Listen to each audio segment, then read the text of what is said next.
हाँ જો વૈકલ્પિક કારકનો મતલબ શું થાય કે જનીનો જોડમાં આવેલા હોય અને બંને જનીનોની અંદર જે કારકો હોય, જન્યુ કહીએ આપણે, એ વિરોધાભાસી હોય. વિરોધાભાસી એટલે જુદા જુદા હોય. બરાબર. મતલબ કે આપણે એમ કીધું કે ભાઈ ઊંચા છોડ માટેની વાત કરીએ તો કેપિટલ ટી, અને નીચા છોડ માટેની વાત કરીએ તો સ્મોલ ટી. આ સિવાય આપણે ઊંચા છોડની વાત કરી હતી તો એમાં કેપિટલ ટી સ્મોલ ટી પણ આવેલું હતું. આવો પણ ઊંચો છોડ હતો. તો અહીંયા તમે જે ધ્યાનથી જોઈ શકો છો, કેપિટલ ટી બંને સરખા છે. આ બંને પણ સરખા છે, પણ આ વિષમ યુગ્મી કહેવાય. આને વિષમ યુગ્મી કહેવાશે. બંને સરખા નથી. બરાબર. કારકો હંમેશા જોડમાં હોય, યાદ રાખો. આવી રીતે જ આવે. કોઈ પણ લક્ષણ માટે એક જ લક્ષણ છે ઊંચાઈ માટેનું, તેમાં જોડમાં જ હોય. ભલે બંને સરખા હોય કે બંને વિરુદ્ધ હોય. બંને સરખા હોય અથવા તો બંને વિરુદ્ધ હોય, એનાથી કોઈ ફરક પડતો નહીં. અને બેટ્સન નામના વૈજ્ઞાનિકે આના વૈકલ્પિક કારકો સમજાયા હતા કે ભાઈ આ ઊંચાઈ માટેનું, આ નીચા માટેનું. બરાબર.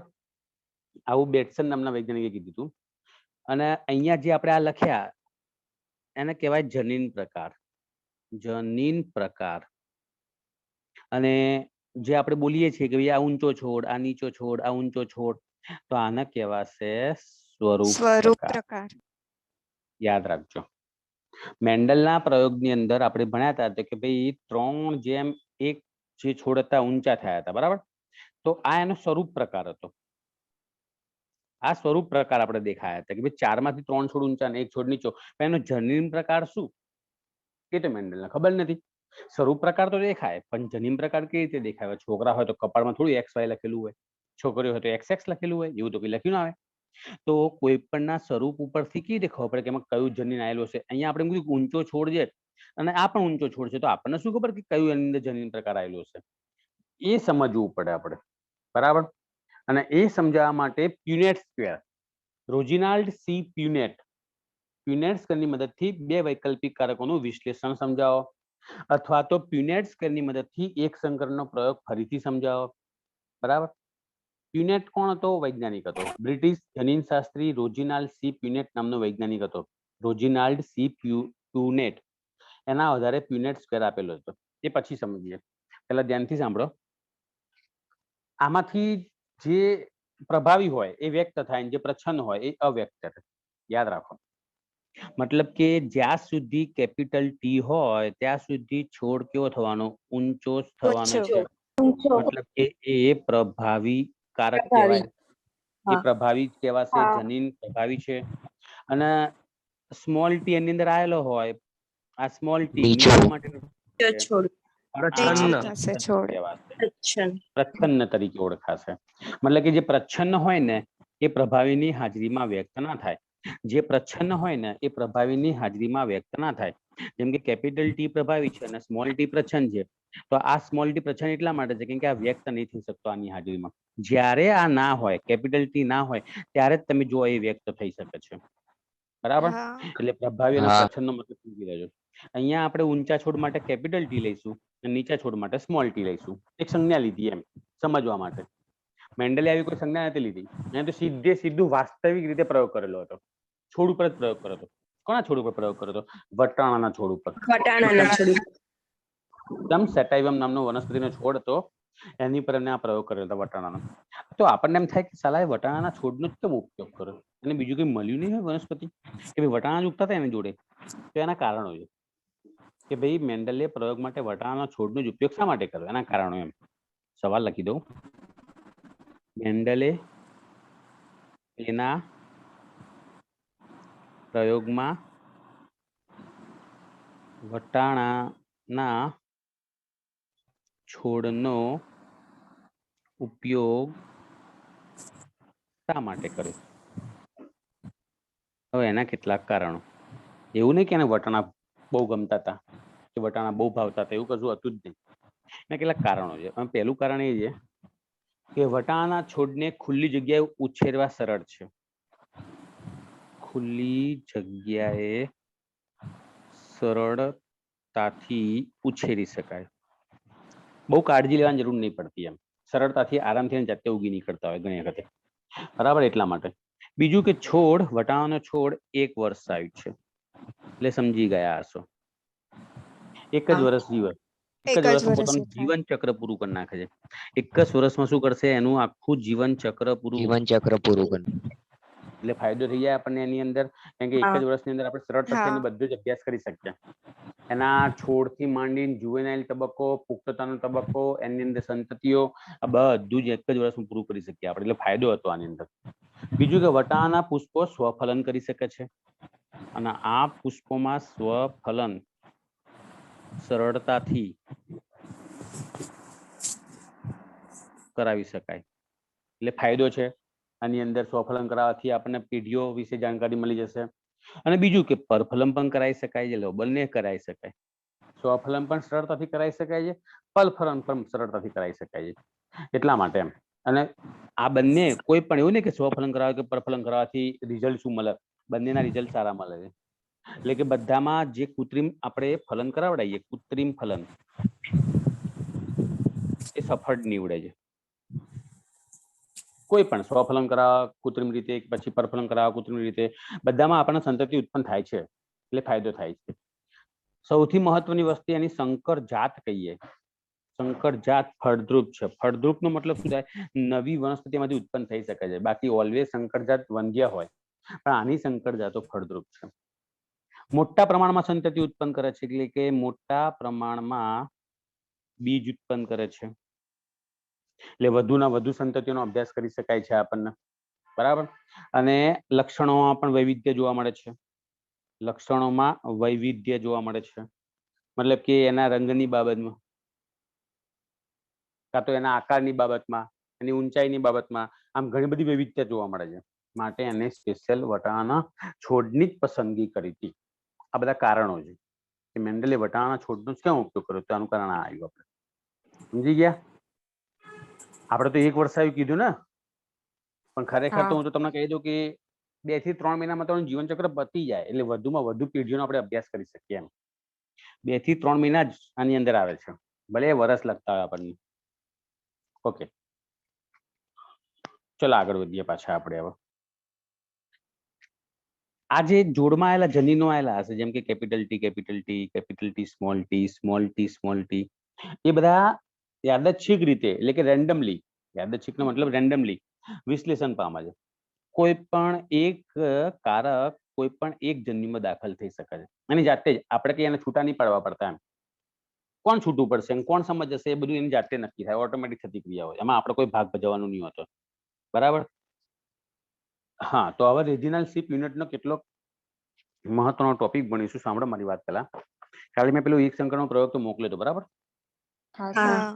તમે લખી પણ નાખ્યો હશે. આ આકૃતિ દોરવાની જે કાલે આપણે દોરેલી હતી, અને આ બધું એમસીક્યુ વીએસક્યુ, આખો ફકરો એમસીક્યુ વીએસક્યુ, જે પ્રભાવી કારક, પ્રચ્છન્ન કારક બધું લખ્યું આપણે તમને કીધું, બરાબર. આ અહીંથી લઈને બધું એમસીક્યુ વીએસક્યુ. રોજિનાલ શિપ યુનિટનો જે આપેલો છે, અહીંથી આપે છે. અહીં તમને ઘાટા અક્ષરે છાપેલું છે, યુનિટ સ્ક્વેર. અહીંથી લખવાનું શરૂ થાય. આનો પણ હું તમને ફોટો પાડીને મોકલી દઈશ, અને આ દોરવાનું પરીક્ષા. આ યુનિટ સ્ક્વેર કહેવાય. રોજિનલ શિપ યુનિટે આપેલો હતો, અને એક સંકરણનો પ્રયોગ અહીંયા એને ફરીથી સમજાયો હતો. પણ આ પ્રયોગ એને શું કરવા કરે? પેલાએ તો કર્યો હતો, બીજાને ફરીથી કેમ કર્યો? ભાઈ હમણાં તો કીધું મેં, સ્વરૂપ પ્રકાર ખબર પડી, પણ જનીન પ્રકાર કયો જાણવા માટે, જનીન પ્રકાર શોધવા માટે યુનિટ સ્ક્વેર આપણે નક્કી કરેલો હતો, બરાબર.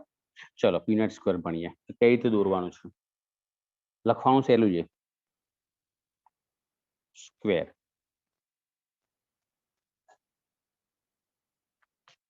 જનીન પ્રકાર શોધવા માટેની રીત છે. હવે અહીંયા તમને ખબર છે કે ભાઈ પી પેઢી લેવાની છે, એ તો આપણને ખબર જ છે. પી પેઢી, અને પી પેઢીની અંદર અમુક છોડ આપણે ઊંચા લેવાના છે, જ્યારે અમુક છોડ કેવા લેવાના. આ બંનેની વચ્ચે થશે પરફલન. પરફલન કરવાનું છે. આમાંથી ગમે તે એકને આપણે નર કહી દઈશું, તો નરની સંજ્ઞા આવી આવશે, અને આમાંથી આના આપણે માદા કહી દઈશું, બરાબર. માદાની સંજ્ઞા આવી આવશે. નર માટે આ રીતે દર્શાવાય, માદા માટે આ રીતે દર્શાવાય. આપણા દેશમાં તો આવું બધું ઓછું લખેલું હોય. બાકી તમે ત્યાં એરપોર્ટ ઉપર જાઓ ને, એરપોર્ટ ઉપર તો ત્યાં સાર્વજનિક ટોયલેટ હોય ને ત્યાં આવા નિશાની કરેલી હોય. આપણે તો જિંદગી પહેલી વખત જોઈએ તો હલવાઈ જઈએ, ખરામાંથી જવાનું કઈ જગ્યાએ આપણે એ રાહ જોવી પડે, કોણ ક્યાંથી નીકળે. હા, આમાંથી ભાઈ નીકળે, ચાલો આપણે અહીં જવાનું, અહીંથી બેન નીકળે, અહીં નહીં જવાનું, મરી જઈશું. આપણે હાલત એવી થઈ જાય. તો યાદ રાખજો, આ નર માટે છે, આ માદા માટે છે. બરાબર. હવે આની અંદર પ્યુનેટ સ્ક્વેર દોરવાનો, કે એટલું બધું અઘરો પણ નહીં. પ્યુનેટ સ્ક્વેર આ રીતે, અને આવી રીતે એક લાઈન દોરી દેવાની, બસ પતી ગયું. લ્યો, આ પ્યુનેટ સ્ક્વેર બનાવી દીધો આપણે. અને આ બંને બાજુએ બહારના ભાગે જનીનો ગોઠવી દેવાના. મતલબ કે આ જનીનો છે અહીંયા ગોઠવી દેવાના, કેપિટલ ટી મૂકી દેવાનો, અને આ જનીનો છે અહીં મૂકી દેવાના સ્મોલ ટી તરીકે. આવડી જાય આવું તો? બરાબર. આજે આપણે પ્યુનેટ સ્ક્વેરમાં દર્શાવીશું, આને આપણે કહીશું F1 PT, F1 સંતતિ કહીશું આપણે. બરાબર. હવે આની અંદર લખીએ, જુઓ, ધ્યાનથી જોજો. હો, આ કેપિટલ ટી છે, મતલબ કે પરાગરજ કહેવાય, નર છે એટલે, અને આ અંડક કહેવાય. બરાબર. તો બંને વચ્ચે ફલન થઈ આવું બને બંધારણ, કેપિટલ ટી સ્મોલ ટી બનશે. પાછું કદાચ આ પરાગરજ આવી, પરાગરજ તો એ જ, પણ અંડકમાં આપણે આ લઈશું તો પણ બંધારણ તો એવું જ આવવાનું છે. પાછું આના કેપિટલ ટી સ્મોલ ટી, પાછું આની સાથે કેપિટલ ટી સ્મોલ ટી. મતલબ કે F1 સંતતિમાં બધા છોડ કેવા બનાતા? ઊંચા બન્યા. ઊંચા બધા છોડ ઊંચા બન્યા હતા ને. અને આપણને પેલા મેન્ડલમાં પણ આવું જ કીધું હતું ને. મેન્ડલ પણ શું કીધું હતું? બધા છોડ ઊંચા બદલાયા હતા. ઊંચા મળશે. F1 પેઢીમાં બધા છોડ ઊંચા. એવું તો મેન્ડલે પણ કીધેલું હતું, અને પ્યુનેટમાં પણ એ જ જવાબ મળવાનો હતો. પણ અહીંયા આપણને જનીનો દેખાઈ રહ્યા છે, જો એને સંજ્ઞા લીધી છે કે ભાઈ ઊંચાઈ માટે કેપિટલ ટી અને નીચા માટે સ્મોલ ટી. બરાબર. હવે એને F1 પેઢીમાં પેલા એ કીધું કે બધા છોડ ઊંચા મળ્યા, એટલે અહીંયા એનો બધા છોડ ઊંચા બતાવ્યા. તો એ જનીન પ્રકાર ખબર પડી ગઈ. ઊંચા છોડ ખરા, પણ જનીન પ્રકાર કેવો? વિષમયુગ્મિત. જો, સમયુગ્મી નહીં, વિષમયુગ્મિત. બરાબર. તો આ જનીન પ્રકાર નક્કી કર્યો આપણે. હવે આ F1 પેઢી હોય ને, તો F1 પેઢીમાં છે એને સ્વફલન કરાવડાવ્યું. હવે F1 પેઢીમાં પણ એને શું કર્યું? એ જ રીતે નર અને માદા એવા બે છોડ લીધા. પણ અહીંયા આપણે કરાવીશું સ્વફલન. સ્વફલન કરાવીશું એટલે અહીંયા કેપિટલ ટી સ્મોલ ટી, અહીંયા પણ કેપિટલ ટી સ્મોલ ટી. કેમ કે F1 સંતતિમાં તો નર લો કે માદા લો બધે સરખા જ થવાના છે, ઊંચા છોડ નીચા છોડમાંથી. બરાબર. જનીન બંધારણ તો બધામાં સરખું આવવાનું હતું. ઓકે. હવે પ્યુનેટ સ્ક્વેર દોરીએ આપણે.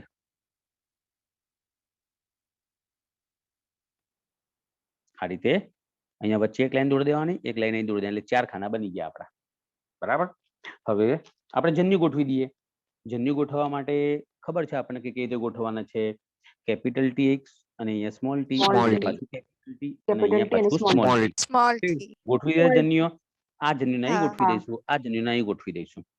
હવે ધ્યાનથી જો, આ જે દોરીશું ને આપણે એને કહીશું આપણે F2 પેઢી. બરાબર. હવે આ પરાગરજ અને આ અંડક, તો કેપિટલ ટી આવશે.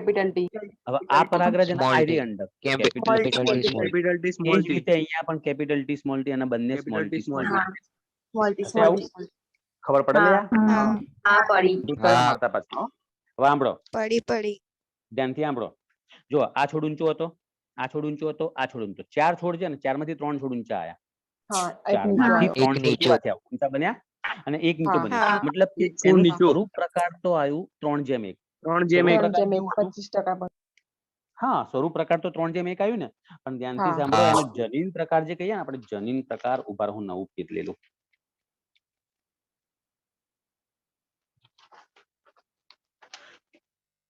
ફરીથી અહીં લખી દઉં કે ભાઈ સ્વરૂપ પ્રકાર જે દેખાય એને સ્વરૂપ પ્રકાર કહેવાય. એ તો 3:1 છે. 3 છોડ ઊંચા, 1 છોડ નીચો. પણ એનો જનીન પ્રકાર સમજવો તો આપણે તો જનીન પ્રકાર કેવો આવ્યો? તો જનીન પ્રકાર ધ્યાનથી જો, હું શું લખું છું? 1:2:1. આ હું ઉઠાઈ લાયા પાછા હું. ચલો એ તમને કહું. 1 એટલે કે F2 પેઢીમાં એક છોડ ઊંચો હતો, આવો હતો. બરાબર. પછી 2 છોડ ઊંચા હતા, એ આવા હતા. અને પાછો એક છોડ નીચો હતો, એ આવો બંધારણ આવતો હતો. ચલો હું તમને બતાવું કઈ રીતે આપણે દોર્યું ને એના આધારે. જો, આ F2 પેઢી છે, રાઈટ? એ ઉપર જ મૂકી દીધું. હવે F2 પેઢીમાં ધ્યાનથી જુઓ, એક છોડ ઊંચો છે, આ છોડ ઊંચો છે ને, કેપિટલ ટી લખ્યું આપણે. ભાઈ 2 છોડ ઊંચા છે, એટલે capital T small T, capital T small T વાળા છે ને. બરાબર. અને એક છોડ કેવો થયો? નીચો થયો. એક છોડ નીચો થયો. પ્રકાર કેવો આવ્યો? 1:2:1. હા, 1 નો મતલબ શું થાય? એક છોડ ઊંચો આવે પણ એ કેવો? સમયુગ્મી ઊંચો. બે છોડ ઊંચા સમયુગ્મી પર ઊંચું. કેવા? વિષમયુગ્મી ઊંચું. સમયુગ્મી બે ઊંચા. વિષમ અને એક યુગ્મી છોડ વિષમયુગ્મી સમયુગ્મી નીચું. નીચું. હા સમજી ગયા? તો જો હા આ છોડ ઊંચા આયા ને તો 2 ને હા. 1 3 થાય. 2 હા. ને 3 હા. થઈ જાય ને અને એક છોડ હા. નીચો. ને તો આ જનીન એક પ્રકાર છોડ સમજવા નીચો. માટે રોજિનાલ સી પ્યુનેટે આ પ્યુનેટ સ્ક્વેર સમજાવ્યું હતું આપણને. હવે સમજ્યા બરાબર? બસ આવું જ હા. લખવાનું હા. theoretical. હા જેવું દોર્યું ને એવું ને એવું theoretical લખવાનું. એટલે તમારો સર આ 4 ગુણનો ચોપડીમાં પ્રશ્ન. છોડ દોર્યા છે એ છોડ દોરવાના આની અંદર ના આલી મેં દોર્યા. ના આવું જ લખવાનું ટીટી હું જેવું લખું છું ને એક્ઝેક્ટ એવું છાપવાનું. બરાબર? Okay. બોર્ડ ની અંદર એક્ઝેક્ટ, કારણ કે તમારે જેવું લખવાનું છે ને એવું જ હું તમને શીખવાડીશ. ખોટી ગધા મજૂરી આપણે કરીશું નહીં. ઓકે? જેવું મેં કર્યું હા, એક્ઝેક્ટ okay. તમારે એવું જ કરવાનું, એવું જ એમ. બરાબર? હવે આ જેવું હા. બોલતો હતો, આપણે જેવું બોલતો હતો ને જેવી રીતે હું દોડતો હતો એ રીતે તમારે ચોપડીની અંદર આખું લખવાનું. હું તમને આનું સ્પેશિયલ ચોપડીનું તો ખબર પડે એવી નહીં કેટલું લખવાનું છે આપણે, બરાબર? તો હું તમને આખો એનો ફોટો કાલની જેમ મોકલી દઈશ. એટલે તમારે એ પ્રમાણે તમારા ચોપડીમાં ટીક કરી દેવાનું, કાં તો પછી નોટમાં લખો લખી નાખવાનું સારા અક્ષરે. નોટમાં જ સમજ્યા? લખી દઈશ સર યાર તમારે જેમ કરવું એમ કરવાનું, પણ તમને આ પ્રશ્ન આવડવો જોઈએ. બીજું કઈ નહીં. 4 ગુણનો આ પ્રશ્ન પૂછાય એટલે આપણા પૂરા માર્ક્સ હોવા જોઈએ આની અંદર. બીજું કઈ નહીં. બસ મારે તો એટલું જ આ જોઈએ. 4 પ્રશ્ન ગુણ. સર 4 જ માર્ક્સનો શું? આ પ્રશ્ન બી 4 માર્ક્સનો એમ હા, મેન્ડલને એક સંકરણનો પ્રયોગ કે મેન્ડલનો તો ગઈકાલ ચલાવ્યો તો એટલો લખવાનો. અને તમને એક સંકરણનો પ્રયોગ પ્યુનેટ સ્ક્વેર થઈ ગયા ને તો અત્યારે જે ચલાવ્યો એ જ લખવાનો. એટલે બરાબર વાંચવાનો સવાલ કે મેન્ડલનો પ્રશ્ન પૂછ્યો છે કે પ્યુનેટનો પૂછ્યો છે. હા સર બરાબર? બોલો. આ F2 પેઢી ફરી સમજાવવાના એટલે પ્યુનેટ સ્ક્વેરમાં નીચેનું સર નતું આઈ દેખાતું રહ્યું. સર એવું જ થાય તો બધા માઇક આમ બોલવા ચાલુ કરે છે ને એટલે સ્ક્રીન જ નહીં દેખાતી. હા, એટલે બોલશો જ નહીં કોઈ. પણ બરાબર? ડબલ થઈ જાય છે કશું દેખાતું હા, તો ડબલ ટેપ કરી દો ને પણ સ્ક્રીન ઉપર એટલે પછી નહીં દેખાય. હા પેલા તો green નહીં tick આવે નહીં દેખાય. કશું. હા, ડબલ ટેપ કરી દેવાનું. પણ તમે બોલશો ને તમે બોલો છો ને એટલે શું થાય છે ખબર છે? રેકોર્ડિંગમાં એવું જ થાય. તમારી સ્ક્રીન આવે છે, મારી સ્ક્રીન જતી રહે છે. તમારે કઈ પ્રશ્ન પૂછવો હોય તો હાથ ઊંચો કરી દેજો. બરાબર? એટલે હું તમને પૂછી લઈશ કે ભાઈ બોલો શું કામ હતું. ચલો જોવા ફરતી એકવાર જોઈ લઈએ આપણે. પ્યુનેટ સ્ક્વેર, પ્યુનેટ નામનો રોજિનાલ્ડ સી પ્યુનેટ, આખું નામ યાદ રાખજો, લખ્યું છે ચોપડીમાં આપણા. રોજિનાલ્ડ સી પ્યુનેટે આ પ્યુનેટ સ્ક્વેરની પદ્ધતિ વિકસાવેલી હતી. આ એક આલેખ્ય રજૂઆત કહેવાય કે જેના આધારે જે વનસ્પતિ હોય, જે સજીવ હોય એનું જનીનિક બંધારણ નક્કી થાય. જનીન પ્રકાર નક્કી કરવા માટેની આ એક પદ્ધતિ છે. આમ આના માટે પ્યુનેટે શું કર્યું કે ભાઈ ઊંચા છોડ જે હતા એના માટે એને કેપિટલ ટી લીધી, સમયુગ્મી ઊંચા છોડ ટી પેઢી તરીકે, અને સમયુગ્મી નીચા છોડ લીધા. એમાં આના નર અને આના માદા તરીકે ઓળખાણ આપી. અને આ નર અને માદાની સંજ્ઞાઓ છે. બરાબર? હવે આમની વચ્ચે ફલન કરાવડાવ્યું, પરફલન. મતલબ કે પેલા જે ઇમેસ્ક્યુલેશનની પ્રક્રિયા કહે, વંધીકરણની પ્રક્રિયા કહે ને, બેગિંગની ક્રિયા કહે ને એ કરાવડાવ્યું. કે જે નર છોડ હોય એમાં ઇમેસ્ક્યુલેશન કરી નાખ્યું હતું. જો બંને દ્વિલિંગી પુષ્પ ધરાવતા હોય ને તો આમાંથી શું થાય? ઇમેસ્ક્યુલેશન કરવાનું અને આની અંદર બેગિંગની ક્રિયા કરી દેવાની માદા ઉપર. બરાબર? પછી જ્યારે આ પરિપક્વ થાય એટલે આપણે આની અંદરથી પરાગરજ લઈને આમાં છાંટીશું. આમાંથી પરાગ લઈને આમાં છાંટીએ તો ધારો કે આ પરાગરજ આવી, કેપિટલ ટી વાળી પરાગરજ આવી અને અંડક આયર્યું આવ્યું તો કેપિટલ ટી સ્મોલ ટી બને. કદાચ પરાગરજ એ જ આવી પણ અંડક બદલી ગયેલું હશે. કદાચ અંડક આ આવ્યું, ગમે તે અંડક આવે શું ફરક પડે છે? કારણ કે બંને સરખા જ છે ને એટલા માટે. પણ ટૂંકમાં કઈ રીતે ગણતરી કરવાની? જો capital T small T, capital T small T, આને 2 વખત ગુણાકાર કરવાનો અહીંયા. ફરીથી એ જ રીતે આને પણ અહીંયા 2 વખત ગુણાકાર કરવાનો. એટલે આ આવી આપણને F1 પેઢી. અને F1 પેઢીના બધા છોડ ઊંચા બન્યા હતા. એ તો મેન્ડલે પણ એવું કીધેલું હતું. પણ મેન્ડલનું સ્વરૂપ પ્રકાર દેખાતું હતું, એમાં જનીન નતો દેખાતો. પણ તમે જો જનીન પ્રકાર નક્કી થઈ જાય કે ભાઈ બધા છોડ ઊંચા છે પણ બધા છોડ વિષમયુગ્મી ઊંચા છે. બધા છોડ ઊંચા થયા એના પિતૃ જેટલી જ હાઈટ છે.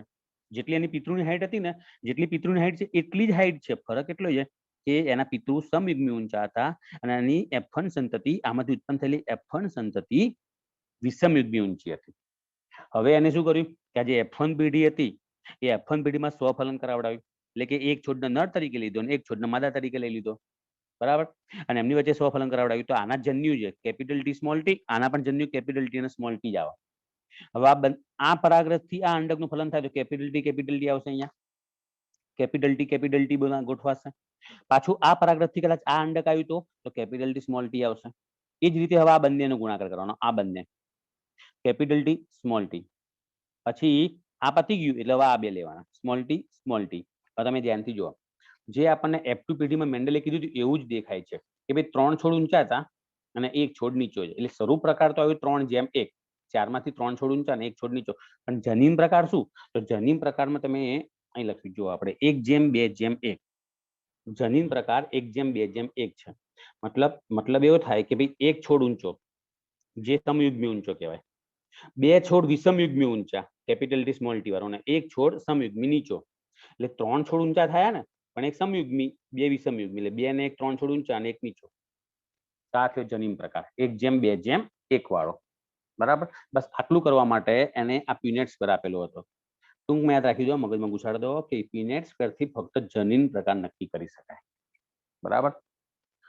હવે અહીંયા એક ગાણિતિક તમારા ચોપડીમાં સમીકરણ આપેલું છે. તમે જો પેજ નંબર 74 ખોલશો ને તો ત્યાં એક સરસ મજાનું સમીકરણ દેખાશે. હા, આ રહ્યું સમીકરણ. એ સમીકરણ હું તમને જવાબ બતાવું કે કઈ રીતે જવાબ લાયા લોકો. બરાબર. એનું કારણ, એનો જવાબ આપું તમને. જુઓ ભાઈ, 4 છોડ હતા, 4 માંથી 3/4 છોડ ઊંચા થયા. 3/4 છોડ ઊંચા હતા. હવે આ ઊંચા જે છોડ થયા એ ઊંચા છોડની અંદરનું 1/4 એક છોડ આવો હતો, 4 માંથી એક છોડ આવો સમયુગ્મી ઊંચો બન્યો હતો, વત્તા 1/2 મતલબ કે એક છોડ જે હતો એ વિષમયુગ્મી, એટલે કે 2 છોડ હતા ને વિષમયુગ્મી હતા, એટલે કુલ 3 છોડ આવી રીતે ઊંચા બનેલા હતા. બરાબર. હવે આ આવ્યું કઈ રીતે એ આપણે સમજવું. તો આને સમજવા માટે એક સમીકરણ છે, ગાણિતિક સમીકરણ છે, એનો આધાર આપણે લઈશું. જો અને સમીકરણ આપણે કહીશું ax + by નો હોલ સ્ક્વેર. બરાબર. હવે આનો હોલ સ્ક્વેર હોય એટલે આપણે ax + by અને 2 વખત લખી દઈએ આપણે ax + by. આવું 2 વખત લખી શકાય, ગુણાકાર. બરાબર. ગુણાકાર કરીએ આપણે. પછી ધ્યાનથી જુઓ, આ ax છે, એની જોડે આખો પદ મૂકી દો, ax + by + by. એની જોડે ફરીથી આખું પદ મૂકી દો. કઈ તો તમને આવડે જ છે, આ તો ખાલી હું તમને એમને શીખવાડી દઉં છું, હું એ શીખું એ બને. હવે આ બંનેનો ગુણાકાર કરીએ. આ બંનેનો ગુણાકાર કરીએ તો a નો સ્ક્વેર અને x નો સ્ક્વેર એવું થાય, a² x² આવું બનશે, વત્તા આની અંદર આ બંનેનો ગુણાકાર કરો તો ab અને xy આવું થઈ ગયું. હવે આની વાત કરીએ આપણે તો આની અંદર પણ એ જ પ્રમાણે ab અને xy, ab xy plus b નો સ્ક્વેર અને y નો સ્ક્વેર. બરાબર. હવે a² x² પ્લસ આ 2 વખત આવે એટલે આપણે શું લખીશું અહીંયા 2ab xy plus b² y². આવું થાય જવાબમાં. ખબર પડી? તો અહીંયા આપણે શું કરવાનું છે ખબર છે? આની અંદર આપણા જનીનોની જે આવૃત્તિ છે, જનીનોની જે આવૃત્તિ હોય ને એમાં આપણે 1/2 લેવાનું છે, 1/2. a ની જગ્યાએ 1/2 લેવાનું છે અને b ની જગ્યાએ પણ 1/2 લેવાનું છે.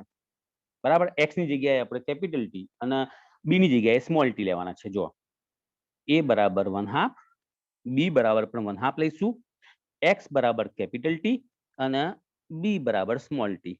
સંજ્ઞા બદલી આપણે એમ. હવે આ જે મેં લખ્યું a બરાબર 1/2, b બરાબર 1/2, x બરાબર t, b બરાબર t, બસ એ વસ્તુ આની અંદર મૂકી દો, આની અંદર. ચલો, એટલે પાછું એને જવાબ આપણે લઈએ. સર y બરાબર સર શું લેવાનું? y બરાબર કેપિટલ ટી I બરાબર t સ્મોલ નો ટી, સ્મોલ y ટી શું y લેવાનું, બરાબર? y બરાબર હા હા હા, આ લખાઈ y ગયું. સ્મોલ તમે ટી. સમજી જાઓ, સમજી જાઓ. હું સુધારી કાઢું. એ ભૂલથી 2 વખત લખાઈ ગયું. y બરાબર, બરાબર દેખાય છે ને y? હા દેખાય છે. હા, દેખાયું. તમે ટૂંકમાં સમજી ગયા હું શું કહેવા માંગુ છું? તો હા જુઓ, હવે આપણે અહીંયા એ જ રીતે કરીએ કે ભાઈ 1/2 capital T plus 1/2 small T અને આખાનો હોલ સ્ક્વેર. આવું થાય. બરાબર. હા હા. હવે આને આપણે આ રીતે પણ લખી શકીએ, 1/2 capital T plus 1/2 small T. ફરીથી પાછું 1/2 capital T plus 1/2 small T. બરાબર. હવે પેલાની જેમ જ એક્ઝેક્ટ 1/2 કેપિટલ ટી એની જોડે આખે આખું આ પદ મૂકી દો, 1/2 capital T plus 1/2 small T. આ આખું પદ મૂકી દીધું. બરાબર.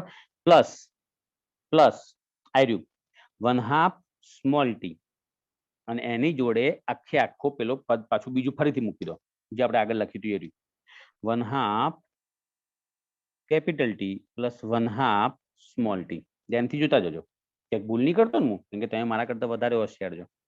બરાબર? જો હવે આ બંનેનો ગુણાકાર થાય એટલે 1/2 ને 1/2 એટલે 1/4 થાય. 1/4 2 દુ 4 થાય ને, અને કેપિટલ ટી થવાના કેપિટલ ટી 2 વખત.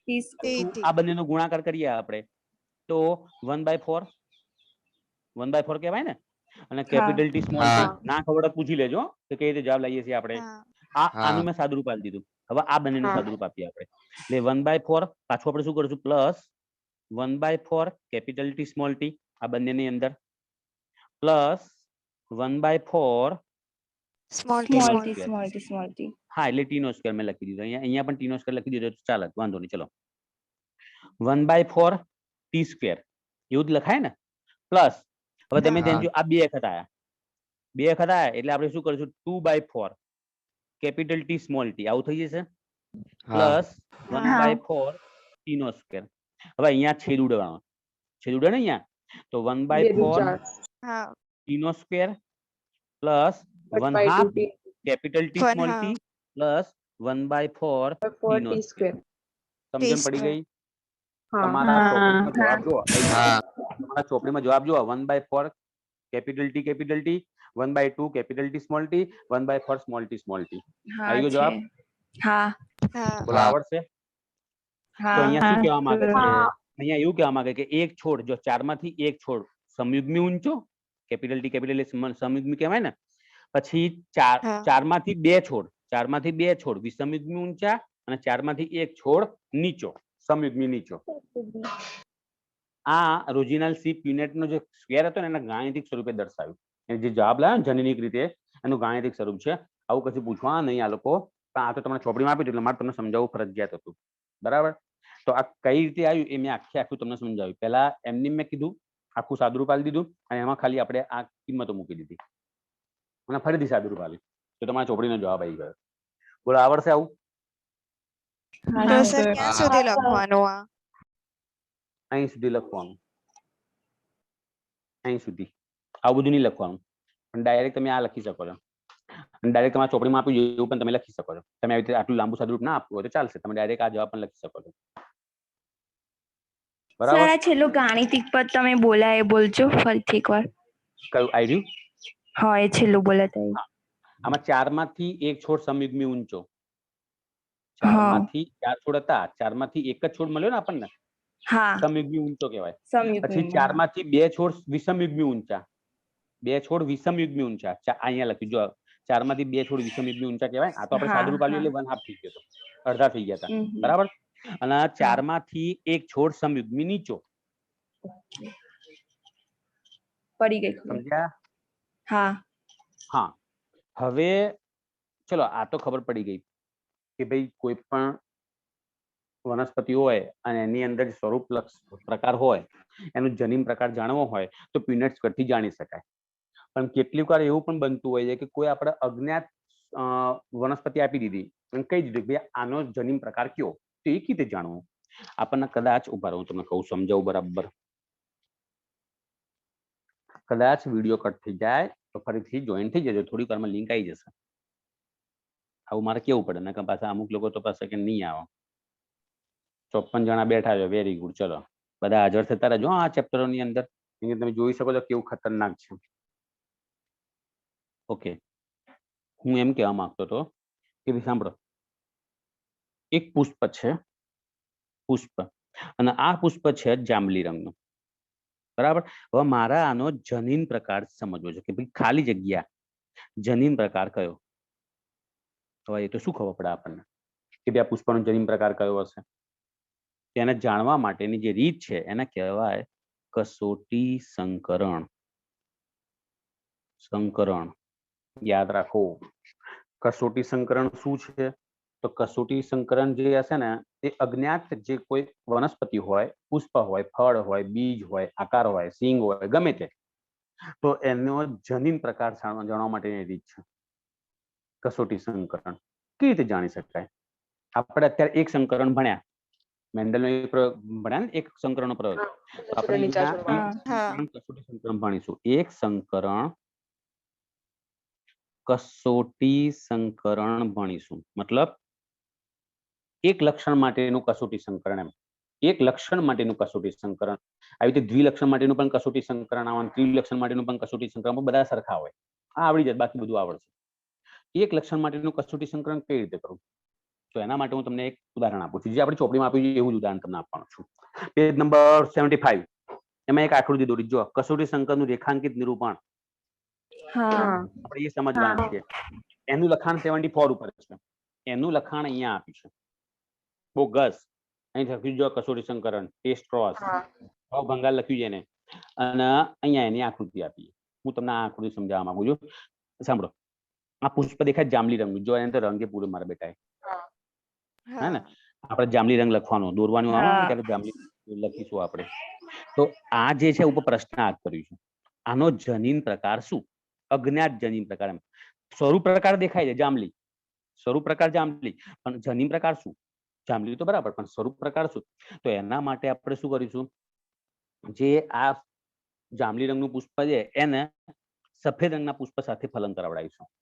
સફેદ રંગનો જો પુષ્પ આપતો છોડ હોય, આ જાંબલી રંગનો પુષ્પ આપતો છોડ છે, બંને વચ્ચે ફલન કરાવડાવીશું. બરાબર. અને એના આધારે આપણે આ નક્કી કરીશું. હું તમને દોરીને બતાવું કે કઈ રીતે દોરવાનું છે. બરાબર. આપણે પુષ્પ દોરવાની જરૂર નહીં. પુષ્પ દોરવાનું નહીં. જો જાંબલી પુષ્પ, આનો જનીન પ્રકાર નક્કી કરવાનો છે. જાંબલી પુષ્પનો જનીન પ્રકાર આપણે લઈ લઈએ અહીંયા કેપિટલ ડબલ્યુ, કેપિટલ ડબલ્યુ. એકવાર આઈટો લઈએ. બરાબર. અને એનું સંકરણ કરાવીએ આપણે સફેદ પુષ્પ સાથે. સફેદ પુષ્પ. અને આનો જનીન પ્રકાર લેવો હોય આપણે તો સફેદ પુષ્પ આપણે લઈ લઈશું સ્મોલ ડબલ્યુ, સ્મોલ ડબલ્યુ. હવે આનો આપણે કસોટી સંકરણ કરાવીએ. તો કસોટી સંકરણ કરવા માટે આ રીતે દોરવાનું. બરાબર. હવે આ ડબલ્યુ છે એને અહીં મૂકી દઈશું, અને આ ડબલ્યુ ને અહીં મૂકી દઈશું. આ કેપિટલ ડબલ્યુ અહીંયા અને આ કેપિટલ ડબલ્યુ અહીંયા. હવે આનો બંનેનો બધાનો ગુણાકાર કરવાનું ચાલુ કરો. તો capital W, small W, small W, capital W, એવું જ થાય ને. આ કેપિટલ ડબલ્યુ છે બરાબર. આ કેપિટલ ડબલ્યુ છે. તો capital W, small W, small W. આવું થશે. મતલબ કે જે પણ અહીંયા પુષ્પ બન્યા, જેટલા પણ પુષ્પ બન્યા એ બધા જ પુષ્પ કેવા બનવાના? જાંબલી. જાંબલી. બધા જ પુષ્પો જાંબલી બન્યા. સફેદ તો એ કઈ બન્યું જ નહીં. આ સ્મોલ લીધો એનો મતલબ શું થાય? આ પ્રચ્છન્ન છે. પહેલા જ બોલ્યા હતા આપણે કે જે સ્મોલ હશે એ પ્રચ્છન્ન, જે પ્રભાવી હશે એ કેપિટલ.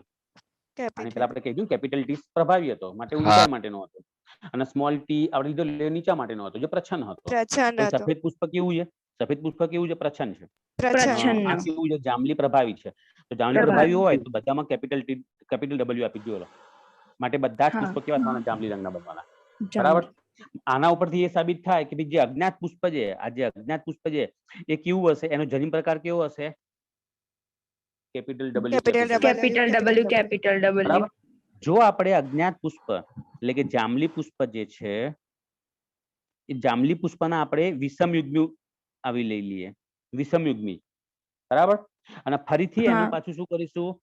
જે સફેદ પુષ્પ હતું, હા, સફેદ પુષ્પ જે કહીએ આપણે એની સાથે સંકરણ કરાય. સફેદ પુષ્પની અંદર કેવું હતું બંધારણ? આવું હતું. Small W, small W, small W.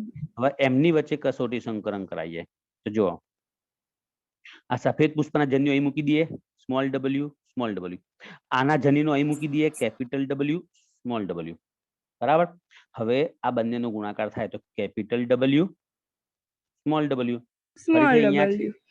Capital W અને સ્મોલ ડબલ્યુ. હવે આ સ્મોલ ડબલ્યુ અને અહીં સ્મોલ ડબલ્યુ, એટલે બંને સ્મોલ ડબલ્યુ આવશે અહીંયા. Small W. આ રીતે. એટલે કે 50% જાંબલી બન્યા અને 50% સફેદ બન્યા.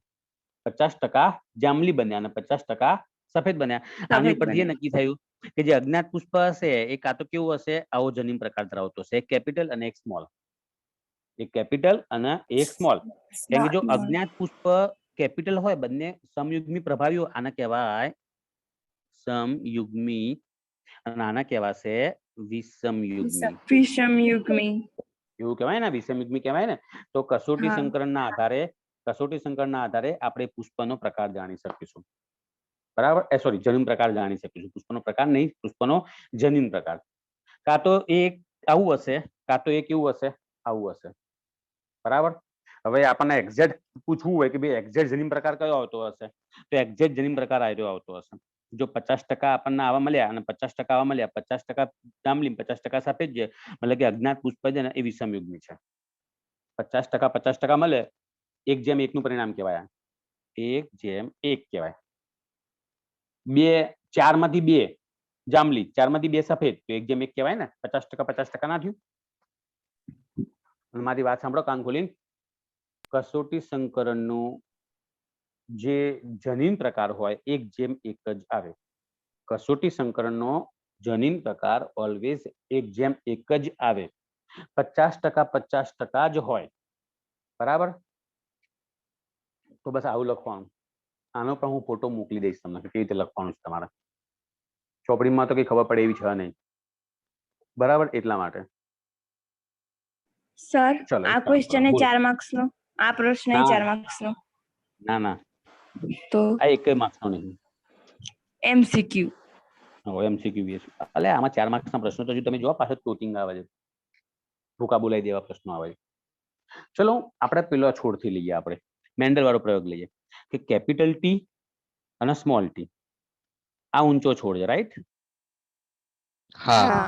એનો નીચો છોડ કહીએ ને એની સાથે આપણે શું કરાય? કસોટી સંકરણ કરાવીએ. તો આમાંથી 2 પ્રકારના જન્યુ બને. કેપિટલ ટી સંકરણમાં હંમેશા F1 સંતતિ હોય ને, ધ્યાનથી જોઈ લો, આને F1 સંતતિ કહેવાય. અને આ છે ને એ પિતૃ પેટી છે, હે ને? કસોટી સંકરણમાં હંમેશા કસોટી સંકરણ, ધ્યાનથી સાંભળજો, કસોટી સંકરણ હંમેશા F1 સંતતિ અને બંને લક્ષણો માટે પ્રચ્છન્ન હોય ને તેવા પિતૃ સાથે કરવામાં આવશે. કસોટી સંકરણ હંમેશા F1 સંતતિ અને બંને લક્ષણો માટે પ્રચ્છન્ન હોય ને તેવા પિતૃ સાથે જ કરવામાં આવશે. અને એના આધારે જનીન પ્રકાર નક્કી થાય. તો જુઓ, F1 સંતતિ કેપિટલ ટી સ્મોલ ટી વાળો હતો, એટલે એમાંથી 2 પ્રકારના જન્યુ બન્યા. આમાંથી તો એક જ પ્રકારનો જન્યુ બનવાનો. બરાબર. હવે કદાચ આ પરાગરજ આવી અને આમાંથી આ અંડક આવ્યું તો કેપિટલ ટી સ્મોલ ટી બન્યું. બરાબર. એ જ રીતે આપણે વાત કરીએ કે આ આવ્યું અને આ આવ્યું તો સ્મોલ ટી બન્યા. મતલબ કે 50% છોડ, બે છોડ છે અત્યારે હાલમાં આપણી પાસે 2 છોડ છે, તો 50% છોડ કેવા બન્યા? ઊંચા. અને 50% છોડ કેવા બન્યા? નીચા. કસોટી સંકરણનો જનીન પ્રકાર પણ 1:1 હોય અને સ્વરૂપ પ્રકાર પણ 1:1 અને જનીન પ્રકાર પણ કેવો હોય? 1:1. હા, તો જનીન પ્રકાર પણ એટલો જ આવે ને. જુઓ, ઊંચા છોડનો જનીન પ્રકાર કેપિટલ ટી સ્મોલ ટી અને નીચા છોડનો જનીન પ્રકાર સ્મોલ ટી. તો એ જનીન પ્રકાર પણ આવો તો એક જ મળે ને જનીન પ્રકાર, અને આવો પણ એક જ જનીન પ્રકાર મળે છે, માટે 1:1. અને સ્વરૂપ પ્રકાર પણ 1:1. ઊંચો છોડ પણ 1 ને નીચો છોડ પણ 1. સમજણ પડે છે? કસોટી સંકરણ જે હોય ને, કસોટી સંકરણ હંમેશા F1 સંતતિ, F1 પેઢી અને પ્રચ્છન્ન પિતૃ બંને લક્ષણો માટે પ્રચ્છન્ન હોય તેવા પિતૃ સાથે કરવામાં આવે. એટલે કે પી પેઢી સાથે કરાય. કસોટી સંકરણનો આવી નિયમ છે. અને કસોટી સંકરણની અંદર જવાબ હંમેશા કેવો આવશે? 50%. 1:1 કહી શકાય. બસ આ થઈ ગઈ કસોટી સંકરણની માહિતી. તો આ પૂરું. બરાબર. હવે મને એક પ્રશ્ન આવ્યો અત્યારે હાલમાં કે ભાઈ શું નામ છે, ત્રિવેદી હેલીએ પૂછ્યું છે કે સર ટેસ્ટ ટ્યુબ બેબીમાં પણ ગર્ભ વિકાસ નો સમય ગાળો 9 મહિના જેટલો હોય. શું લાગે તમને લોકોને? તમે શું વિચારો છો? હા, એટલો જ હોય. ટેસ્ટ ટ્યુબ બેબીમાં પણ ગર્ભ વિકાસનો સમયગાળો 9 મહિના જેટલો હોય, એટલે ટેસ્ટ ટ્યુબ ની અંદર કે પછી અંદર નહીં, પછી આ પેલું હા, 8 પછી ગર્ભકોષ્ઠી બંને ઉઠ્યા અંડવાહીમાં પછી. પછી 8 ગર્ભકોષ્ઠી વધારે થાય એટલે ગર્ભાશયમાં. હા, તો એ સરખો જ હોય, 9 મહિના જેટલો હોય. ટેસ્ટ ટ્યુબ બેબી હોય એનો મતલબ એવો નહીં કે વહેલું આવી જાય બહાર રમકડું. એ તો બધું હરખું જાય. એ તો બધું સરખું જ. સરખો સમય આવશે. હેલી વિકાસ થાય બરાબર. પછી જ બહાર આવે. કમ્પ્લીટ હા. વિકાસ થયા પછી આવશે, 10મા મહિને બહાર આવશે. ઓકે, હવે કે પેલા મારા મહારથીઓ પૂજન અને ત્રિવેદી પૂજન 51 નંબર અને વાછાણી મનન હાજર છો કે નહીં બે જણા? હા સર. પૂજન તો છે, મનન છે? મનન મનનિયા તારો ભૂત ગયો ક્યાં ગુમ થઈ ગયો પાછો? ભાઈ પૂજન તારું શું હતો પ્રશ્ન પેલો? સર એ તો કાલે વિડિયો જોયો એટલે પડી ગઈ ખબર. ના એમ નહીં યાર, પ્રશ્ન કયો તમે લખ્યો એટલે મારે તમને જવાબ તો આપવો પડે ને ભાઈ, કેમ કે તમને પૂછવામાં આવે કે તમારે સોલ્વ કરાય ડિફિકલ્ટી, તો તમે કહો ના ભાઈ અમને તો નહીં કરાય, તો ભાઈ મારે શું જવાબ આપવાનો ત્યાં જઈને? એટલે મારે તમને પૂછવું તો પડે ને કે ભાઈ તમારો કયો હતો, આમાં શું તકલીફ છે? હા સર, ભ્રૂણપોષ અને ભ્રૂણ બે હતા. હા રાઈટ, ભ્રૂણ અને ભ્રૂણપોષ બે હતો, બરાબર છે. તો ભ્રૂણપોષ અને ભ્રૂણમાં ખબર પડી ગઈ તને? બરાબર જોયું ત્યાં? હા સર પડી. હા સર હજુ ના ખબર કાલે પડે તો બોલ, જોયું. ચલાઈએ આપણે અત્યારે. ના સર પડી ગઈ ખબર. પહેલા કન્ફ્યુઝન થતું હતું બધું, પણ એ વિડિયો જોયો એટલે થઈ ગયું હવે. આખું પછી તને હા એવું સર, થવું ના પાક્કું. જોઈએ કે સાહેબે મને કીધું ને એમ લખીને આપ્યું તો કોઈ ઉકેલ ના આવ્યો. ના ના સર થઈ ગયું એટલે. Okay okay. અને મનન છે હાજર? જોઈ લીધું સર રેકોર્ડિંગ. આખું મનમાં એવું થવું ના જોઈએ હા. તમને લોકોને કે સાહેબે જવાબ નતો આપ્યો, ના, કારણ કે હું એ તમારે જવાબ આપવા માટે જ બેઠો છું. હા સર જોઈ લીધું. અને કોઈ ચિંતા ના કરશો, હું તમને કંઈક ધમકાવાનો નહીં, તમે મને પૂછશો તો. પણ બને ત્યાં સુધી વિડીયો જોજો, અને હજુ પણ ના ખબર પડતો તો પૂછી લેજો, કેમ કે મને ખબર છે કે ઓનલાઈનમાં ભલી વાર નહીં આવતો. કેટલીક વાર શું થતું હોય હું સમજાવતો હોય, જેમ કે હમણાં તમે કીધું એવું, કેમ કે બધા બોલે એટલે બધાના અંદર વોઇસ આવે, એટલે હું બોલું એમાં મારો વોઇસ દબાઈ જતો હોય. કેટલીક વાર તમને સમજાય નહીં, એના કારણે તમને ના ખબર પડી હોય, નેટ છોડી દીધું હોય, ઘણા બધા સમસ્યા ઊભી થાય છે. ઓફલાઈન હોય ને તો હું તમને ધમકાઈને જવાબ આલો, તારા બબુચક ધ્યાન ક્યાં હતું, બરાબર. પણ ઓનલાઈન છે એટલે હું તમને એવું કશું કરી નહીં આપવાનો, કેમ કે ઘણા બધા કારણોથી તમને યાદ ના રહ્યું હોય, કાં તો ખબર ના પડી હોય. માટે તમારે બે ધડક તમતાર બિંદાસ, અને એવું કઈ સ્કૂલમાં લખીને આપશો તો હું તમને શીખવાડે એવું જરૂર પણ નહીં. તમે ડાયરેક્ટ મને કહેશો ને તો હું તમને શીખવાડી દઈશ, બરાબર. હા સર. તો કસોટી સંકરણ પત્યું. કસોટી સંકરણ હંમેશા હજુ કહું છું, યાદ રાખો, ઘણા લોકો બહુ ભૂલો કરે છે કે એમાં F1 સંતતિનું કસોટી સંકરણ ઓલવેઝ બંને લક્ષણો માટે પ્રચ્છન્ન હોય ત્યાં પિતૃ સાથે જ કરવામાં આવશે. માટે તમે ધ્યાનથી જોઈ શકો છો, અહીંયા પિતૃ લીધેલો છે આપણે, પણ આની પહેલા જે લીધો હતો ને આપણે એમાંય પિતૃ જ લીધો છે. જોઈ લો, બંને લક્ષણો માટે સફેદ પુષ્પ લીધેલું હતું, બરાબર. તો આ થયું કસોટી સંકરણ. કોઈને કોઈ પ્રશ્ન પૂછવો છે અત્યારે? ઓકે, તો હવે કેટલાક નિયમો આપ્યા હતા, આના આધારે તમારા ચોપડીમાં એ નિયમો આપ્યા છે. પેજ નંબર હતું તમારું 75. એમાં એક પ્રભુત્વનો નિયમ આપ્યો છે. હા 75. પ્રભુતાનો નિયમ અને વિશ્લેષણનો નિયમ આપે છે. પ્રભુતાનો નિયમ અને વિશ્લેષણનો નિયમ MCQ VSQ તરીકે છે આ બંને નિયમો. ચલો પહેલા હું તમને પ્રભુતાનો નિયમ ચોપડીના આધારે સમજાવું, લાઈન ટુ લાઈન. અને તમારે લાઈન ટુ લાઈન શીખવો હોય ને, આ હું તમને અત્યારે લાઈન ટુ લાઈન ની સમજાવતો, બરાબર. હું તમને ખાલી મેઇન ડાયરેક્ટ સમજાવું છું. તમારે લાઈન ટુ લાઈન સમજવું હોય ને તો ગઈ સાલના વિડીયો જોઈ લેજો, એમાં લાઈન ટુ લાઈન ઉઠાયેલી છે NCERT ની, બરાબર. અત્યારે ઝૂમની અંદર એ રીતે લાઈન ટુ લાઈન લેવાનો કોઈ અર્થ જ નહીં. જેવી રીતે સ્કૂલમાં આપણે ભણાવીએ ને એવી રીતે મેં તમને ભણાવ્યું છે, બરાબર. હવે લાઈન ટુ લાઈન સાંભળો. પ્રભુતાનો નિયમ. લક્ષણોનું નિર્ધારણ કારકો નામના સ્વતંત્ર એકમો દ્વારા થાય. આનો મતલબ તમને ખબર પડી ગઈ કે લક્ષણોનું નિર્ધારણ એટલે લક્ષણોનું નક્કી કરવા માટે કારકો જોઈએ, અને કારકો એક સ્વતંત્ર છે. કેપિટલ T કારક કહેવાય, સ્મોલ t કારક કહેવાય, પણ કેપિટલ T અને સ્મોલ t બંને બીજાથી સ્વતંત્ર છે. કેપિટલ T અને સ્મોલ t એકબીજાથી કેવા કહેવાય? સ્વતંત્ર. બંને સાથે સાથે રહેતા હોય, જો બંને સાથે સાથે છે આની અંદર, પણ બંને ભેગા ના થઈ જાય, બંને મિશ્રિત ના થઈ જાય. એમ કહું છું, ઘઉં અને કાંકરા હોય કે ના હોય? ઘઉં અને કાંકરા બે ભેગા કરી દે તો ઘઉં અને કાંકરા બે ભેગા થઈ જાય, મિશ્રિત થઈ જાય, એટલે કે આમ એકબીજામાં જુદા પડે તો ફાડી પણ ના એવું ના થાય. તો એ તમને એ વસ્તુ સમજાવવા માંગે છે કે લક્ષણોનું નિર્ધારણ કારકો નામના સ્વતંત્ર એકમો દ્વારા થાય છે. આ એકમો સ્વતંત્ર હોય, બંને રે સાથે સાથે, પણ પોતાની સ્વતંત્ર અભિવ્યક્તિ જે હોય ને એ જાળવી રાખે. કેપિટલ ટી હંમેશા ઊંચાઈ માટેની જ અભિવ્યક્તિ રાખશે અને સ્મોલ ટી હંમેશા નીચા માટેની જ અભિવ્યક્તિ આવે. ભલે બંને જોડે આયા હોય, બંને જોડે આવ્યા હોય ને તો બી આ શું થાય, ઊંચો જ બનશે. એવું નહીં કે આ બંને માંથી ઊંચો પણ ને નીચો પણ ની મધ્યમ ઊંચાઈનો બને, એવો કઈ છોડ નહીં મળે. જો આપણે મધ્યમ ઊંચાઈનો, આના પ્રભુતાનો નિયમ કહેવાય. એટલે કે જ્યાં સુધી કેપિટલ ટી હશે ને ત્યાં સુધી છોડ ઓલવેઝ ઊંચો થવાનો. બરાબર. કારકો જોડમાં હોય, કારકો જોડમાં આપણે કીધું capital T capital T capital T small T small T small T. જો કારકની જોડના બે કારકો અસમાન હોય એટલે કે કેપિટલ ટી અને સ્મોલ ટી હોય તો તેમાંથી એક કારક બીજા કારક રૂપે પ્રભાવી હોય. મતલબ કે એક પ્રભાવી અને બીજું કેવું હોય, પ્રચ્છન્ન. કેપિટલ ટી પ્રભાવી, પ્રચ્છન્ન. તો આ 3 લાઈનમાં ખબર પડી ગઈ. આ પ્રભુતાનો નિયમ મેન્ડલ આવું કહે. બરાબર. F1 માં માત્ર એક જ પિતૃના લક્ષણનું અભિવ્યક્ત થવું. આ પણ લાઈન ખબર પડી જવી જોઈએ કે F1 માં માત્ર એક જ પિતૃ, મતલબ કે કયો, કેપિટલ ટી અભિવ્યક્ત થતો ને.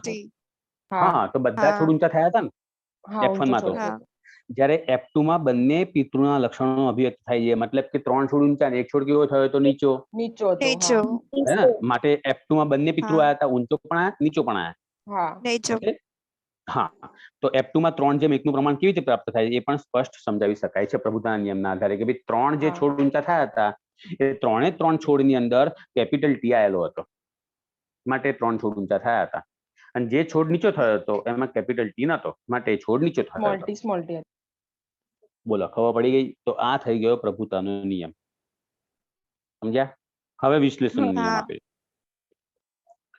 એના પછી દ્વિસંકરણનો પ્રયોગ પાછળ આપે છે, એટલે કે અપૂર્ણ પ્રભુતા આપી છે. એ અલગ મુદ્દો છે. એ 4 ગુણનો પ્રશ્ન છે, જે કાલે ચાલશે, આજે નહીં. 4 ગુણનો પ્રશ્ન છે એટલે આજે ચલાવવાનો કોઈ ફાયદો નહીં. 7 મિનિટ બાકી દે તો ઉતાવળમાં કે મજા ના આવે. વિશ્લેષણનો નિયમ સમજી લઈએ આપણે કે વિશ્લેષણનો નિયમ શું કહે છે. તો સાંભળો, આ નિયમ એ તથ્ય પર આધારિત છે કે LL નો મતલબ કારક, કારકનો મતલબ રંગસૂત્ર, રંગસૂત્ર એટલે જન્યુ. બરાબર, બધું એક જ થયું. જનીન એમ એકબીજા સાથે, ધ્યાનથી જો શું લખ્યું છે, મિશ્રિત એટલે કે ભેગા થયા વગર સાથે રહે છે. આ વાક્ય મેં તમને હમણાં જ સમજાવ્યું. હા, કેપિટલ ટી અને સ્મોલ ટી હોય તો કેપિટલ ટી અને સ્મોલ ટી બંને સાથે રહે છે પણ પોતાની સ્વતંત્ર અભિવ્યક્તિ જાળવી રાખે છે. બંને સાથે છે, બંને સાથે છે પણ બંને પોતાની સ્વતંત્ર અભિવ્યક્તિ જાળવી રાખે છે. કેપિટલ ટી ઊંચાઈ માટેનું લક્ષણ જાળવી રાખશે, સ્મોલ ટી નીચા માટેનું લક્ષણ જાળવી રાખશે. પણ જે પ્રભાવી હશે એના આધારે કામ થશે. ઓકે. F2 પેઢીમાં બંને લક્ષણોની પુનઃ અભિવ્યક્ત થઈ જાય છે. ભલે તે પૈકી F1 પેઢીમાં અભિવ્યક્તિ થતું ના હોય, મતલબ કે F2 પેઢીની અંદર આવું બંધારણ આવ્યું. બરાબર. F1 પેઢીની અંદર સ્મોલ ટી તો દેખાતો જ નતો. સ્મોલ ટી ક્યાં હતો? F1 માં નતો. તમને બતાવો. અમુક નો પછી અંદર જશે. હા, ડબલ સ્મોલ ટી તું નીચો છોડ હતો જ નહીં F1 માં. હા, નીચો છોડ પેલા F2 માં જ આવ્યો. F1 પેઢી છે. તમે ક્યાં નીચો છોડ દેખાય તમને? નહીં દેખાતો ને, તો અહીં તમને એ સમજાવવા માંગે છે કે F2 પેઢીના બંને લક્ષણોની પુનઃ અભિવ્યક્તિ થઈ જાય છે. એટલે કે F2 પેઢીમાં ઊંચા છોડ પણ આવે છે, નીચા છોડ પણ આવે છે. પણ F1 પેઢીમાં અભિવ્યક્ત થતો નથી. મતલબ કે F1 પેઢીમાં કોઈ પણ એક જ આવે, ઊંચો જ આવે છે. પિતૃમાં બંને LL આવેલા હોય. જન્યુના નિર્માણ સમયે કારકો એકબીજાથી અલગ અલગ પડતા હશે. જન્યુના નિર્માણ સમયે કારકો અલગ પડે તો આ જન્યુનું નિર્માણ થયું કહેવાય. તો આ બંને કારકો અલગ પડ્યા. જો એક કેપિટલ ટી પરાગરજમાં આવ્યો, બીજા પરાગરજમાં બીજો કે સ્મોલ ટી આવ્યો, તો આ અલગ પડ્યા કહેવાય. બરાબર. હવે શું કીધું તમને? જો તે પૈકી એક જ કારક જન્યુકોષમાં દાખલ થાય તો સમયુગ્મી પિતૃ કહેવાય. એક જ કારક દાખલ થયું જન્યુમાં, મતલબ સમાન જ હોય તો એ સમયુગ્મી કહેવાય. અને જો બે અલગ અલગ કારકો દાખલ થતા હશે તો એને કહેવાશે વિષમયુગ્મી. તમે ચોખ્ખું લખી લેજો કે ઉત્પન્ન થતા બધા જન્યુઓ સમાન હોય તો સમયુગ્મી. જ્યારે વિષમયુગ્મી પિતૃમાં બંને પ્રકારના જન્યુ ઉત્પન્ન થાય, કેપિટલ ટી અને સ્મોલ ટી, જેમાં પ્રત્યેક એક LL સરખા પ્રમાણ ધરાવે છે. જેમાં સરખા પ્રમાણ ધરાવતા હશે LL. અમુકમાં કેપિટલ ટી આવશે, અમુકમાં સ્મોલ ટી, અમુક પરાગરજ કેપિટલ ટી વાળી, અમુક પરાગરજ સ્મોલ ટી વાળી. બરાબર. પણ એ તો બધા અંડક કેવા બનવાના? સ્મોલ ટી વાળા જ બનશે. Small T. વિશ્લેષણ કહેવાય. વિશ્લેષણ એટલે શું થાય? છૂટા પડવા. જન્યુનો ભલે જોડે રહેતા હોય પણ જ્યારે જન્યુનું નિર્માણ થશે ને, આ જન્યુમાંથી જન્યુ બનશે ને, એ વખતે એ પોતાની સ્વતંત્ર અભિવ્યક્તિ સાથે છૂટા પડશે અને એ પોતાની સ્વતંત્ર અભિવ્યક્તિ આગળ જાળવી રાખશે. તો આ કહેવાય વિશ્લેષણનો નિયમ. વિશ્લેષણ એટલે છૂટું પડવું. લાસ્ટ લાઈન પઢી સમજાવો. Last 3 line. વિષમયુગ્મી અને સમયુગ્મી. અહીંથી આગળથી અહીંથી હા બસ પિતૃમાં બંને એલએલ આવેલા હોય, બરાબર ને? જન્યુના નિર્માણ સમયે કારકો એકબીજાથી અલગ પડે છે. જન્યુઓના નિર્માણ સમયે કારકો, તો એ તમારા સામે મેં બતાવ્યું જો કે ભાઈ આ કારકો છે, કેપિટલ ટી સ્મોલ ટી. હવે જ્યારે જન્યુ બન્યા ત્યારે બંને બેથી છૂટા પડ્યા ને, હા એટલે કે અમુક પરાગરજમાં કેપિટલ ટી આવશે, અમુક પરાગરજમાં સ્મોલ ટી આવશે, જો આપણે નલ લઈએ તો, બરાબર? તો અહીંયા તમને એ જ વસ્તુ લખ્યું કે અને તે પૈકીનું એક જ કારક જન્યુના કોષમાં દાખલ થાય તો એ પિતૃ કેવો હશે? સમયુગ્મી હશે. મતલબ કે અહીંયા સમયુગ્મી પિતૃ જોઈ લો. સમયુગ્મી પિતૃ હોય તેમાંથી જેટલા પણ જન્યુ ઉત્પન્ન થાય બધા કેવા હોય? સરખા જ આવે ને? સ્મોલ ટી વાળા. હા બધા small. જો સમયુગ્મી ઊંચા છોડ હોત, સમયુગ્મી ઊંચા કેપિટલ ટી હોય તો એમાંથી બધા જન્યુ પણ કેવા આવે? બધા ઊંચા આવે. કેપિટલ ટી વાળા. કેપિટલ ટી વાળા જ આવત ને એમ, બરાબર? તો એ તમને શું કહે છે સાંભળો, બરાબર ધ્યાનથી વાંચો કે એક કારક જન્યુ કોષમાં દાખલ થાય, સમયુગ્મી પિતૃની અંદર ઉત્પન્ન થતા બધા જ જન્યુઓ સમાન હોય. સમયુગ્મી પિતૃમાં ઉત્પન્ન થતા બધા જન્યુ સમાન હોય, કાં તો કેપિટલ ટી વાળા હોય કાં તો સ્મોલ ટી વાળા હોય. પણ વિષમયુગ્મી પિતૃ હોય ને એમાં બે પ્રકારના જન્યુ ઉત્પન્ન થાય. વિષમયુગ્મી પિતૃ છે બે પ્રકારના જન્યુ બનાવે છે, અડધામાં કેપિટલ ટી, અડધામાં સ્મોલ ટી. તો આને વિશ્લેષણનો નિયમ કહેવાય. બંને જો પિતૃ વિષમયુગ્મી છે એટલે કે એની પાસે બે કારકો છે, ઊંચાઈ માટેનું પણ છે અને નીચા માટેનું પણ છે. નીચા માટેનું પણ છે. જન્યુ બનતા હશે ને, જ્યારે જન્યુ બનતા હશે ને ત્યારે અમુક જન્યુઓની અંદર એટલે કે અમુક શુક્રકોષો કે પરાગરજમાં કેપિટલ ટી આવશે અને અમુકમાં સ્મોલ ટી આવશે. Small T. તમને કહું એક બીજી રીતે કહું, આપણે ઉપર પાછું નવું પેજ લેવું પડશે. હું એમ કહું છું કે જેમ કે નર કહીએ આપણે, નર તો XY હોય કે ના હોય? હા. અને માદા કહીએ આપણે તો કેવી હોય? સમયુગ્મી હોય XX. એટલે સમયુગ્મી કહેવાય ને, આને સમયુગ્મી કહેવાય ને, માદા સમયુગ્મી હોય. તો માદામાં જેટલા પણ અંડકોષ જનની ક્રિયાથી અંડકોષ બનવાના, જેટલા પણ અંડકોષ બનવાના બધા કેવા રહેવાના? XX વાળા. ને એ ભાઈ આ હું શું કહું છું, આ માદા છે બરાબર, એનું શરીર છે અને એમાં અંડપિંડ છે અને અંડપિંડમાં પેલા જનન કોષો આવેલા, પેલા જનન કોષો છે. તો જનન કોષો પાસે XX છે, પણ જયારે જનન કોષોમાંથી અંડકોષ બનતો હશે ત્યારે એની પાસે એક જ X આવવાનું, કેમ કે અહીંયા અર્ધીકરણ થવાનું છે, યાદ કરો. અર્ધીકરણ થવાનું હે ને, અર્ધીકરણ થાય એટલે એક જ આવવાનું ને, બેમાંથી એક જ આવે. આ 46, આ 23 થયું, 23 થઈ જાય. ક્યાં માદાની અંદર માદા સમયુગ્મી હોય એટલે જેટલા પણ અંડકોષો બને બધા X પ્રકારના જ બનવાના એમ કે છે. જયારે નર કહીએ આપણે તો નરમાં જયારે શુક્રકોષની ક્રિયા થાય, નરમાં જયારે શુક્રકોષ જનનની ક્રિયા થાય તો અમુક પ્રકારના શુક્રકોષો કેવા આવવાના? X અને અમુક પ્રકારના શુક્રકોષો કેવા આવવાના? Y બંને જન્યુઓ જ છે, બંને કારકો જ છે, પણ જયારે એમાંથી આવી રીતે બનતા હશે, આ 46 છે તો આ 23 છે, જો 23 થશે. હવે આ પાછા બંને ભેગા થાય તો માદા બની, જો આ બે ભેગા થાય તો નર બને. હવે 46 થઈ ગયા, હવે 46 બની જાય. તો અહીંયા એ કહેવા માંગે છે કે જો સમયુગ્મી પિતૃ હોય, પિતૃ સમયુગ્મી હોય તો બધા જન્યુ સમાન હોય, બધા જ જન્યુ X વાળા હોય સમયુગ્મી હોય તો. અને જો પિતૃ વિષમયુગ્મી હોય તો બે પ્રકારના જન્યુ બનશે, બે પ્રકારના જન્યુમાં એક અડધા X વાળા અને અડધા Y વાળા હશે. આમ જેમાં પ્રત્યેકમાં એક એક LL સરખા પ્રમાણમાં હશે, જેમાં પ્રત્યેક LL એક એક પ્રમાણમાં જ હોય એમ. આ એમાં X હોય તો એક જ X આવે, X અને Y બે ભેગા ના આવી જાય, નકર તકલીફ થઈ જાય. એટલે આ બધું પાછું ઊંધું થઈ ગયું, બરાબર. અને Y હોય તો ફક્ત Y જ હોય, XY ભેગા નહીં આવે. આ ખામી કહેવાય, એ આપણે પાછળ ભણીશું આ ચેપ્ટરમાં કે જો ડબલ X આવી ગયા તો શું કરવાનું. નોર્મલી તમને ખબર છે, કોઈ વ્યક્તિ આવી જાય તો, કોઈ વ્યક્તિમાં આવું પણ આવી જાય. તમે કીધું હતું સ્કૂલમાં. તમે કીધું હતું. હા સર કીધું હતું. આ ભણવાના છીએ હજુ પાછળ, અત્યારે નહીં, હા બરાબર, પછી વાત કરીશું. તો આવું થાય, પણ તો ભાગ્ય છે. હા લિંક આવી ગઈ છે, 9 વાગી ગયા એટલા માટે. ઓકે, તો આ વાંચતા આવજો, હું તમને આનું બધું મોકલી દઈશ. કોઈ બી ડિફિકલ્ટી મને કહેતા રહેજો, બરાબર. ચલો તો આવજો. સ્વામિનારાયણ. જય સ્વામિનારાયણ.